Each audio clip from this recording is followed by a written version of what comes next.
এনটিভির জনপ্রিয় পিএইচপি কোরআনের আলো প্রতিযোগিতা 2014 এর চ্যাম্পিয়ন ও আন্তর্জাতিক কোরআন প্রতিযোগিতায় শ্রেষ্ঠত্ব অর্জনকারী হাফেজ সাইদুর রহমান ত্বকী ডেঙ্গু আক্রান্ত হয়ে মারা গেছেন। ইন্না লিল্লাহি ওয়া ইন্না ইলাইহি রাজিউন। রাজধানীর মুগদা হাসপাতালে চিকিৎসাধীন অবস্থায় সকালে তার মৃত্যু হয়। দুপুরে ঢাকায় জাতীয় মসজিদ বায়তুল মোকাররমে হাফেজ ত্বকীর প্রথম নামাজে জানাজা শেষে তার মরদেহ কুমিল্লার উদ্দেশ্যে নেওয়া হচ্ছে। বিস্তারিত দেখুন ইমরুল কায়েসের ডেস্ক রিপোর্টে।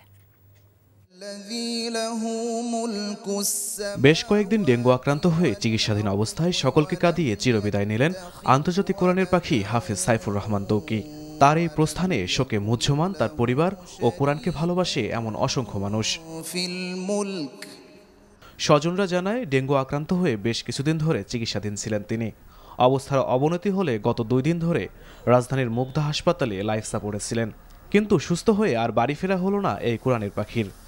আল্লাহর ডাকে এখন সে সাড়া দিয়েছেন।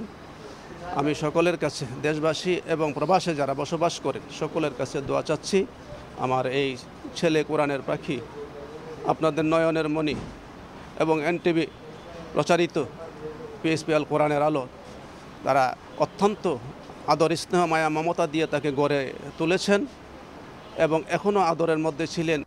বিশ্ববরেণ্য হাফেজ সাইফুর রহমান ত্বকীর মৃত্যুর পর তার মরদেহ নেওয়া হয় জাতীয় মসজিদ বায়তুল মোকাররমে। সেখানে বাদ আসর তার জানাজা নামাজ অনুষ্ঠিত হবে।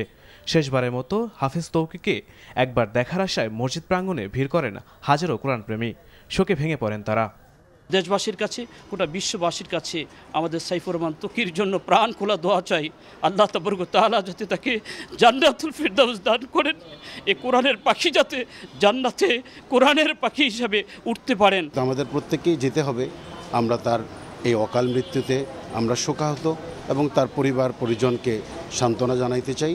দেশবাসীর কাছে দোয়া চাচ্ছি।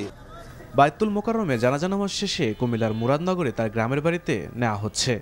সেখানে তার দ্বিতীয় জানাজা নামাজ শেষে পারিবারিক কবরস্থানে দাফন করা হবে।